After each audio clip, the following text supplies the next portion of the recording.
Hello everyone, welcome to this video wherein I'll be discussing a small prep plan for all those of you who are thinking about appearing for CAT 2025. तो क्या सीख सकते हैं हम लोग CAT 2024 से and what all things should you be doing at this point in time considering that it is slightly early for you to start preparing for 2025.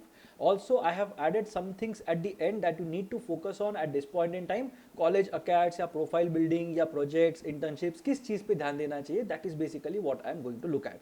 Now this is basically a prep plan for all the people who are appearing for CAT for the first time either in spirit or in terms of that this being their first attempt.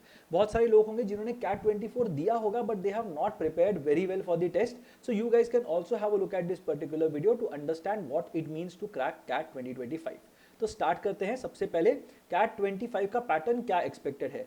So I have just put what happened in CAT 2024 and वही pattern अभी के लिए तो expect कर रहे हैं इन terms of CAT 2025. अगर कुछ चेंजेस होंगे या कुछ होगा we will definitely let you know on this very channel.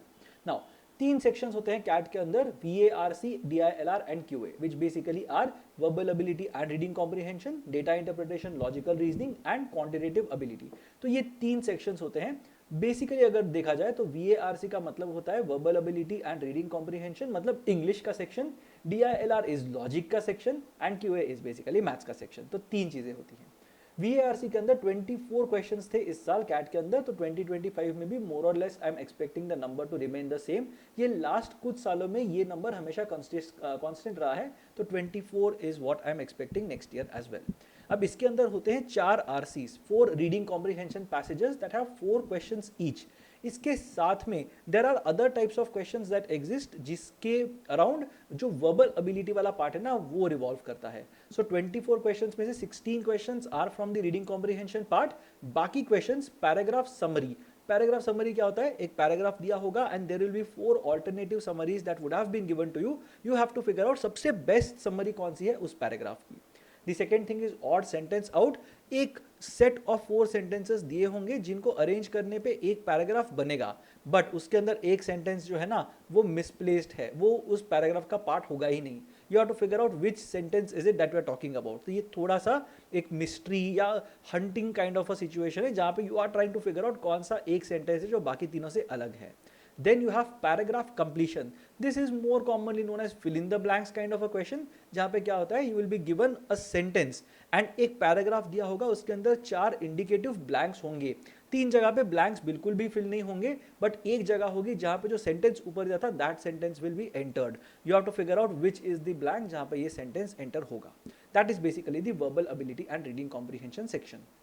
DILR that is data interpretation and logical reasoning. इसके अंदर इस साल 22 क्वेश्चंस थे. पहले इसके अंदर 20 क्वेश्चंस हुआ करते थे, but this year this was one of the changes that happened जहां पे DILR के अंदर 22 क्वेश्चंस आए थे इंस्टेड ऑफ 20. अब यहाँ पे कैसे किया था इसका डिस्ट्रीब्यूशन, 4 क्वेश्चंस के 3 सेट्स थे. So 12 questions came from here and 5 questions के 2 सेट्स थे, which means 10 questions came from there. So 12 plus 10 became 22. That was the construct of the DILR section. QA के अंदर there were 22 questions. 22 questions were all stand-alone questions, meaning that कोई भी question का कोई भी दूसरे क्वेश्चन पे कोई डिपेंडेंसी नहीं है. Every question is independent of the other question. ऐसे करके इस साल यहाँ पे if you look at it how many questions were there, you will see that there were 68 questions that were there. And 68 questions का क्या मतलब बना, the entire test was out of 204 marks. So 204 में से आपको स्कोर मिलेगा and of course on the basis of your performance you will get your percentile as well. Now typically what happens is CAT happens across 3 slots. तो 3 slot में अलग अलग paper दिए जाते हैं and on the basis of the performance of all the people who are appearing in that particular slot scores को normalise किया जाता है. अगर कैट का नॉर्मलाइजेशन कैसे होता है ये आपको पता करना है तो there is a video that I have shot on this very channel. I will link it in the description box below. Do check that out. You will understand how normalization works. थोड़ा सा maths involved है, थोड़ा सा stats involved है, but I am sure that all of you are intelligent enough to understand it.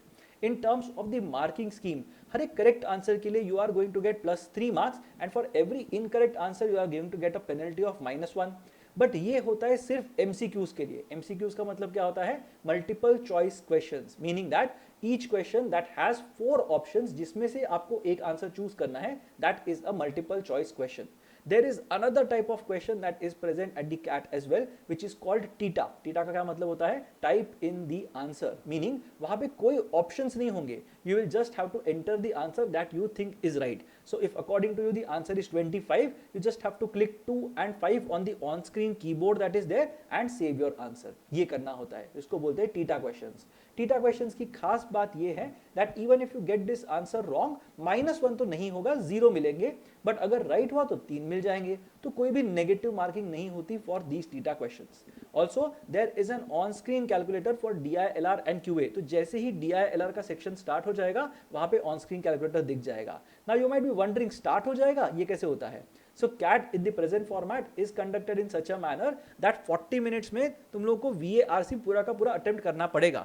Whatever questions you can attempt in those 40 minutes, those will be graded. जैसे ही 40 minutes खत्म हो जाते हैं, the next section will automatically begin, which is the DILR section.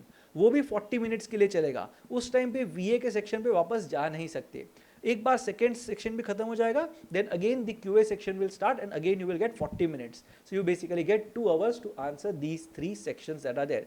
In case there is any doubt pertinent to what the pattern looks like या कुछ भी इसके अंदर समझ में नहीं आया, do put it below in the comment section and I'll try to help you with your query. Now let's see what should be your plan for each of these 3 sections that we have. VARC के लिए क्या plan होना चाहिए? सबसे important चीज है VARC के लिए रीडिंग. बहुत सारी चीजें यहाँ पे टेस्ट होती है, बहुत सारे अलग अलग टाइप के पैसेजेस आते हैं, बहुत सारे अलग अलग वर्ड्स आपको बताए जाएंगे. तो वहां पे you have to be very comfortable knowing a few basic words. Vocabulary जितनी बेटर होगी उतना बेटर है आपके लिए. ऐसा नहीं है कि वोकैबुलरी टेस्ट होती है, but if you are comfortable with a lot of terms that you don't use on a day to day basis, you will be fine in this particular section. तो क्या रीड करना चाहिए? सबसे पहले तो news पे ध्यान रखो, not only because there are some questions that might be picked from these sources और there are some passages that might be picked from these sources, but these will also help you prepare for the interview round. और एक round होता है VAT, जिसको बोलते हैं written ability test. वहां पे भी जितना नॉलेज आपके पास होगा उतना आपके लिए बेटर होगा. That's why read the news. These are the recommended sources. Whichever source you like you can choose it. इसके बाहर का भी कोई सोर्स होगा, even if you like let's say Times of India और इकोनॉमिक टाइम्स और anything, you can read that particular source. कोई compulsion नहीं है कि यही पढ़ना चाहिए, just that these are slightly better moderated, better edited. तो इसके लिए ये वाले पॉपुलर है, but you can go beyond these as well. Articles पढ़ना इज ऑल्सो वेरी इंपॉर्टेंट. यहाँ पे मैंने कुछ सोर्सेस के नाम लिखे हुए हैं. I will also put the links to these websites in the description box below. The first thing is the Wall Street Journal. Second thing is the Economic and Political Weekly. Third is AL Daily, also known as Arts and Letters Daily. And the fourth is Project Syndicate. ये 4 चीज़ें हैं, ये 4 websites हैं from where you can read the articles, जहाँ से मतलब काफ़ी ज़्यादा insights मिलेगा in terms of the vocabulary that I was telling you कि develop करना होगा, या कुछ CAT के passages भी यहाँ से आ सकते हैं.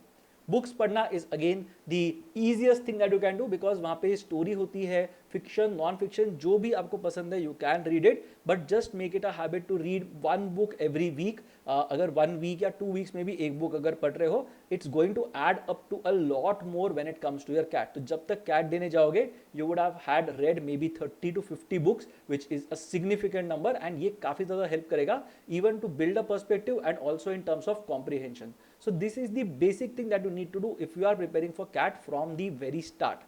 लॉजिकल फैलेसीज बहुत ज़्यादा इंपॉर्टेंट होते हैं, तो read upon logical fallacies. There are a lot of books that are available which you can maybe read, download, order, audio book, जैसे भी सुनना है पढ़ना है देख लो, but logical fallacies are very important. ये होगा तुम्हारा basis of figuring out critical reasoning वाले क्वेश्चंस एंड रीडिंग कॉम्प्रिहेंशन को आंसर करने के लिए ये सारी चीजें बहुत ज्यादा इंपॉर्टेंट होंगी. अगर किसी को एक बुक नहीं मिल रहा लॉजिकल फैलेसिस का, do let me know in the comment section below and I try to tell you which book is it that I would personally recommend in this particular context. Now in terms of vocabulary कैसे improve करते हैं? A lot of people have this question कि vocabulary improve कैसे करें. Now the first thing is organically कैसे improve करते हैं? Organically का मतलब क्या है? मैं वोकैबुलरी एकदम इनऑर्गेनिकली कोई लिस्ट पढ़ के नहीं इंप्रूव कर रहा हूं. I am absorbing content and I am thinking about it, और जैसे जैसे मैं सोचता हूं वैसे वैसे मैं नए नए वर्ड्स अपने रेpertoire में डालते जाता हूं. Repertoire, that's a word, right? So organically books, articles, TV shows, आप कोई सिटकॉम देख रहे हो या कोई भी आप इंग्लिश लैंग्वेज का टीवी शो देख रहे हो, I am sure you will be able to gain a lot in terms of vocabulary if you are aware of what's going on. Subtitles वगैरह लगा के अगर देखते हो कोई भी सीरीज, मेक श्योर दैट कोई भी वर्ड अगर दिखता है जो शायद नॉर्मली हम यूज नहीं करते, make sure that you make a note of it, pause the series then and there, देख लो अपने फोन पे या लैपटॉप पे कि क्या इसका मीनिंग होता है, इसका ओरिजिन क्या है, इसका रूट क्या है. That is going to help you build your vocabulary really well. Then inorganically अगर आपको अपनी वोकैबुलरी इंप्रूव करनी है, I will not recommend this way to do it because ये सस्टेनेबल नहीं होता. पढ़ लेते हैं, याद करते हैं, भूल जाते हैं. So it's not exactly a sustainable way to build your vocabulary. But if you look at it, if you look at some word lists that are there, so GRE या GMAT ये एग्जाम्स के लिए काफी सारे word lists float होते हैं. So you can maybe have a look at that. Also ChatGPT और AI is a very good source from where you can practice vocabulary. सिर्फ एक प्रॉम्प्ट देना है, बताना है कि मुझे GRE के टॉप 500 वर्ड्स समझने हैं. Can you give me a list of this words and can you help me understand these words in an easier manner. अगर ये करते रहोगे तो काफी अच्छी वोकैबुलरी बिल्ड हो जाएगी. सो दैट इज बेसिकली वोकैबुलरी अगर देखते हैं तो. Now solving is also important. सिर्फ समझते बैठेंगे और सिर्फ वर्ड सुनेंगे तो इसका मतलब ये नहीं है ना कि मेरे क्वेश्चन सॉल्व हो जाएंगे. तो solving is also extremely important. सारे क्वेश्चन टाइप्स जो मैंने पहले वाले स्लाइड पे बताए हैं वो सब समझ लेना, understand what exactly does it mean to solve each and every question type. And एक बार वो हो जाएगा उसके बाद you have to solve these questions as well. कहां से सॉल्व करेंगे? There are lot of books available जो बाय करके you can practice from there. If you join an institute, काफी सारे इंस्टीट्यूट्स अपना मटेरियल भी देते हैं. So you can have a look at all these things and वहां से प्रैक्टिस कर सकते हो, कोई प्रॉब्लम नहीं होगा generally. You have to finish your preparation not just for VARC but DILR and Quant as well. May 2025 तक preparation finish करने की कोशिश करना. Why? Because that is when mocks are going to start and जितने ज़्यादा mocks दोगे उतना तुम्हारे लिए better रहेगा. So mock देने के लिए जितना जल्दी you are mentally prepared उतना you will be able to take those mocks and those are going to benefit you at the very end. Now moving on to the next section, DILR में क्या करना चाहिए. अब DILR एक ऐसा section है जहाँ पे लोग बहुत डर जाते हैं. Why? Because there is no syllabus per se. अब जिस चीज़ का सिलेबस ही नहीं है उसके लिए प्रिपेयर कैसे करेंगे. So there are some things that you need to do. तो पजल टाइप्स समझना बहुत ज़्यादा इंपॉर्टेंट है. If you are good at a lot of puzzle types that will give you the confidence कि मेरे सामने कोई भी नया पजल लेके आ जाओ मैं तो सॉल्व कर ही दूंगा या कर ही दूंगी. तो ये अगर होता है तो फिर then you are at a big advantage. So learn your puzzle types, make sure that you are solving these puzzles very well and very nicely. One of the puzzle types that I recommend, it's a very easy puzzle type to learn, that is Sudoku. Sudoku अगर समझ जाओगे तो arrangements के questions काफी easily बन जाएंगे. काकुरो, अब ये बहुत लोगों ने शायद सुना नहीं होगा. I have made a video on how to solve Kakuro on this channel. I will link it in the description box below. But एक बार देख लेना कि काकुरो में एग्जैक्टली होता क्या है. It's a very interesting puzzle type जहां पे you have to break down numbers into smaller parts. Kakuro is the basis of many DI sets at the CAT as well. तो ये करोगे तो definitely you will have an advantage when it comes to splitting numbers into smaller parts. Third thing is chess. अब chess सीखने में तो पूरी जिंदगी निकल जाएगी. But I am not talking about learning chess the game. I am talking about learning chess के moves that are there. Understand what all pieces are there और वो कैसे मूव करते हैं. हमको चैंपियन नहीं बनना है. We just want to understand how these pieces move. क्यों बोल रहा हूँ चेस सीखने के लिए? बिकॉज कैट के अंदर एक साल में चेस के ऊपर एक सेट आया था and if you knew chess you would have been able to get 4 out of 4 in that particular set very easily without really thinking about it at all. So सीख लो, समझ जाओ मूव्स क्या क्या है and you should be fine. Candlesticks. Now दोस्त of you who are into trading, अगर actively passively जैसे भी ट्रेड कर रहे हो या फिर मार्केट्स स्टडी करते हो stock markets, then you will know candlesticks कुछ होता है.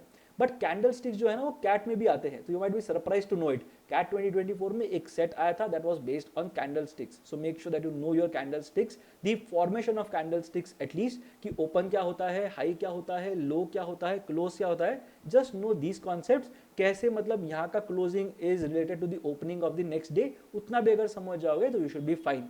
Also, if you are getting into candlesticks and if you are looking at moving averages, that is also a very important concept when it comes to CAT and other entrance tests. तो moving average भी बहुत अच्छे से समझ लेना. Sky scrapers. अब ये क्या होता है स्काई स्क्रेपर्स? तो एक वेबसाइट है brainbashers.com, brainbashers.com. brainbashers.com एक बार देख लेना. वहां पे you will see a lot of this logic puzzles that are there. You can solve it for free. कोई भी मेरा अफिलिएशन नहीं है with the website, but I am just suggesting it as a connoisseur of the website. So एक और word आपके लिए, कॉनॉइजर. Now sky scrapers जो होते हैं वो गेम्स होते हैं जहां पे मतलब you have to figure out कि कितने बिल्डिंग्स मुझे यहाँ से दिख जाएंगे। तो अगर 1 2 3 4 5 हाइट के 5 बिल्डिंग्स अगर उसी लाइन में अरेंज किए हुए हैं, I will be able to see all 5 buildings. But अगर 5 सबसे सामने है तो मुझे पीछे की 4 बिल्डिंग्स तो दिखेंगे ही नहीं। So that is basically the foundation of sky scrapers.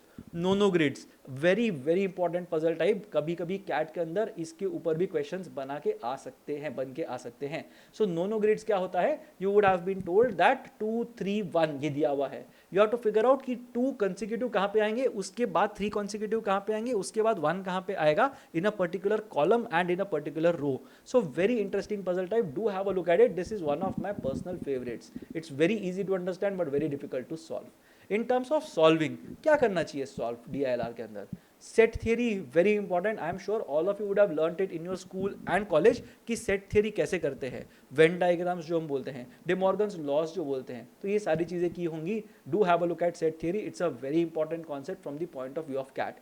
Table based sets, very very important. Make sure that you know your table based sets inside out to start with. Arrangements again very important. कैसे किसी को arrange करेंगे, how exactly do you go about figuring out the data that has been given to you and कैसे उसको rearrange करते हो to form maybe a linear arrangement, a circular arrangement or a matrix arrangement. काफी ज़्यादा important है, तो study your arrangements as well. Coming to the third section, quant. Quant के लिए क्या करना चाहिए, दुनिया में ना 2 टाइप के लोग होते हैं, 1 who love quant, who can do quant the entire day, and 2 who hate quant, they can't bear the sight of any numerical या कोई भी उनको क्वेश्चन पूछ लो, कोई भी कैलकुलेशन दे दो, they will definitely not enjoy doing that. Now if you are either of those 2 types, it doesn't matter because CAT के अंदर क्वांट तो करना ही है, you can't really leave it.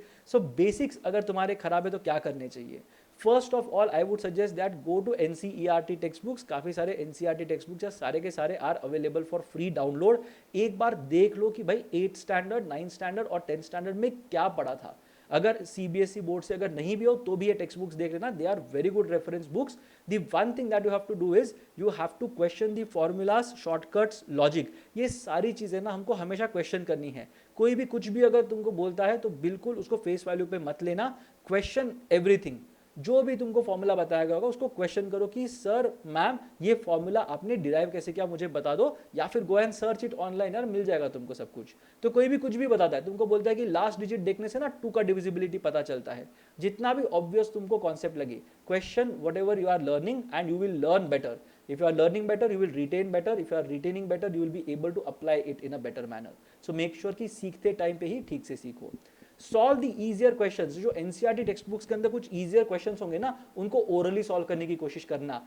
Try hard to not write down anything on your paper, क्योंकि CAT जो है ना वो थोड़ा अलग होता है compare to your university exams and your board exams. वहां पे ना डिस्क्रिप्टिव आंसर्स लिखते पड़ते हैं, स्टेप्स के मार्क्स मिलते हैं, but this is of course not dancing with the stars है कि स्टेप्स के मार्क्स मिलेंगे, राइट। तो स्टेप्स के कोई मार्क्स नहीं होते, you just have to get the answer, even if you get it by luck you will still get the promised 3 marks per question. But यहाँ पे इजियर क्वेश्चंस को जितना ज्यादा ओरली सॉल्व करने की कोशिश करोगे उतना you will be benefited from this particular bit. Now enjoy the subject, there is no other way to get better at quant than to enjoy the subject, right। तो खुश हो जाओ, आराम से सॉल्व करो, have that sense of achievement around you कि when you are going to solve that question you are going to be feeling so good about yourself। ये हमेशा होना चाहिए, अगर ये होगा तो you will definitely do well at the subject। now in spite of all these things, अगर maths का डर लग रहा है ना तो मेरे पास 2 बुक्स है जो मैं सजेस्ट करूंगा। do have a look at these 2 books and I am sure you are going to be able to enjoy math at the end of these 2 books। the first is called The Joy of X। Do check out this book, it's a very nice book, एकदम friendly लिखा हुआ है, कुछ कुछ maths के छोटे छोटे proofs दिए हुए हैं and it's written in a funny manner. तो do have a look at it, I think it's one of my favourite books. So do have a look at this particular book called the joy of x. There is another book called math with bad drawings. ये थोड़ा ना intense हो जाता है because इसके अंदर थोड़े derivatives and integration के भी कॉन्सेप्ट्स कवर किए हैं, but then again if you have been scared of derivatives and integration in school and college days, do have a look at this book. ये भी बहुत अच्छा बुक है जो आपको अपने मैथ के फियर से बाहर निकलने में हेल्प करेगा। So this is basically what I was talking about in terms of the subjects. अभी टाइमलाइंस क्या होने चाहिए वो देख लेते हैं, because you have a lot of time on hand, it's very easy for you to get carried away. या तो ना कुछ लोगों को बहुत अच्छा लगता है कैट के लिए प्रिपेयर करना एंड वो सब छोड़ छाड़ के ना सिर्फ कैट का प्रिपरेशन करना चालू कर देते हैं, that is a very harmful thing to do. कुछ लोग होते हैं जो बोलते हैं कि 1 साल बाकी है ना, कर लेंगे, 8 महीने में कर लेंगे, फिर 8 महीने आ जाते हैं, फिर बोलते हैं 6 महीने में कर लेंगे, फिर बोलते हैं 3 महीने में कर लेंगे एंड सो ऑन, एंड वो कभी प्रिपरेशन होता नहीं है. So beware of both of these extremes that exist, you have to be somewhere in the middle. तो सबसे पहले तो ना focus on your college exams, because college exams एक बार चले गए ना तो वो वापस नहीं आएंगे. You will never be able to appear for your college exams again, and जो भी तुम्हारे ग्रेजुएशन के स्कोर्स होंगे ना वो हमेशा तुम्हारे पीछे पड़े रहेंगे. सो सारे IIMs या सारे अच्छे कॉलेजेस होते हैं ना, उनको तुम्हारे CV के ऊपर अच्छे मार्क्स देखने हैं सबसे पहले. तो अगर वो मार्क्स अच्छे हैं तो दे आर कॉन्फिडेंट कि हाँ चलो ये स्टूडेंट को ना हम लोग अपने कॉलेज में ले सकते हैं. बट वहाँ पे मार्क्स अगर थोड़े से ऊपर नीचे है ना, then you might end up in some trouble. इसके लिए कॉलेज एग्जाम्स पे ध्यान देना. कैट तो कभी भी दे सकते हो, बट कॉलेज एग्जाम्स तो एक ही बार होते हैं. सो कॉलेज एग्जाम्स पे ध्यान दो. Make sure that you are studying your subjects really well. You are not taking it lightly. एक एक परसेंटेज पॉइंट, एक एक GPA का decimal is going to matter when it comes to your entry into a B school. So make sure that this is your first priority in life. CAT कितना भी interesting लगे, it can take a back seat. 1 से 2 घंटा अगर prepare करोगे at this point in time, that is going to be good enough. उससे ज्यादा effort लगाने की कोई जरूरत नहीं है when it comes to your CAT preparation. Finish your syllabus till May. जैसे मैंने VARC में बताया था, you have to finish your syllabus till May so that you are equipped to take the mocks after that. Mock tests बहुत ज्यादा important होंगे in your journey. So make sure that you start taking mocks as soon as the institute start launching their mocks. इसको delay करते जाओगे ना तो तुम्हारा preparation भी डिले होता जाएगा. Please don't do that. Now build your profile. अब ये क्या हो गया, प्रोफाइल क्या होता है?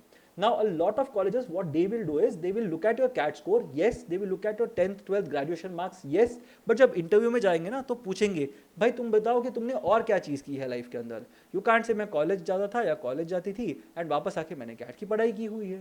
That is not exactly an answer that will help them decide on your candidature. So it's best if you can build your profile and tell the institute that I am very serious about doing an MBA and because I want to get business knowledge, मैंने ये 4 चीज़ें की हुई हैं. तो वो कुछ भी हो सकता है. अब वो क्या क्या हो सकता है देख लेते हैं. Academically you can be a very bright individual. तो तुम्हारे कॉलेज के मार्क्स बहुत अच्छे हैं, 10th 12th के मार्क्स बहुत अच्छे हैं, उससे तुम्हारा प्रोफाइल काफ़ी बिल्ड हो जाता है. प्रोजेक्ट्स या रिसर्च पेपर्स करोगे, it will tell people that you are someone who is research oriented, who can figure out data, who can analyze data. ये सारी चीज़ें पता चलेंगी which will make you a good manager. In terms of internships, freelancing assignments, इससे ना एक corporate culture समझ में आ जाता है. You understand how people behave in office setups, how exactly to work as a team, कैसे मतलब हम लोग कॉर्पोरेट हायरार्की को देखते हैं. That is a very important thing for you. तो जो हैंड्स ऑन एक्सपीरियंस होगा ना, that will help you build nice stories that you can tell in your interview. 1 and second thing, एक बार B स्कूल में पहुंच जाओगे ना, MBA कॉलेज के अंदर, वहां पे भी you can use this experiences when it comes to the summer internship process and the final placement process. Certifications also very important. अगर लेट्स से तुमको एक इंक्लिनेशन है towards finance and you are an engineering graduate, तो इसका मतलब ये नहीं है कि फाइनेंस कर ही नहीं पाओगे लाइफ में कभी, but you have to show them that you are inclined towards finance. कैसे दिखाओगे? उनको थोड़ी बोलोगे कि मैं रोज सुबह उठ के ना इकोनॉमिक टाइम्स पढ़ता हूँ या इकोनॉमिक टाइम्स पढ़ती हूँ. That is not going to help them understand कि तुम सीरियस हो के नहीं फाइनेंस के बारे में.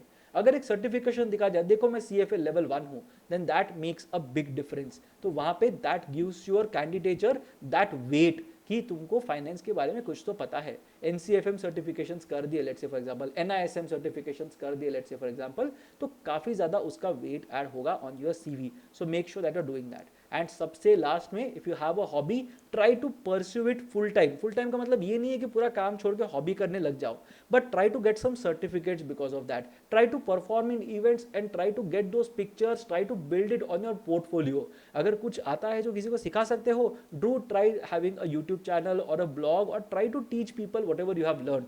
ये सब करने से क्या हो जाएगा, एक ऐसी चीज पता चलेगी that you are a well rounded individual. It's not just academics and your college का life that defines you. You have a life outside academics as well. So one, it gives you a lot of peace of mind कि चलो ये एक distraction है मेरे लिए outside of my preparation. And the second thing, if you do something really great on that front, it gives you a lot of confidence and one thing that you can talk about during your interviews.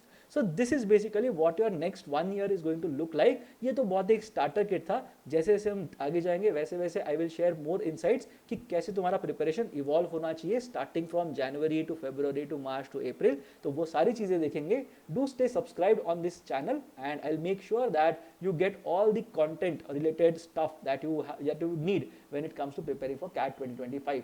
I hope you had fun watching this video. Do let me know in the comment section in case you have some queries regarding to or related to CAT 2025 prep, and I'll try to answer them to the best of my ability. I'll see you again in the next video. Till then, stay tuned and stay subscribed to this very channel.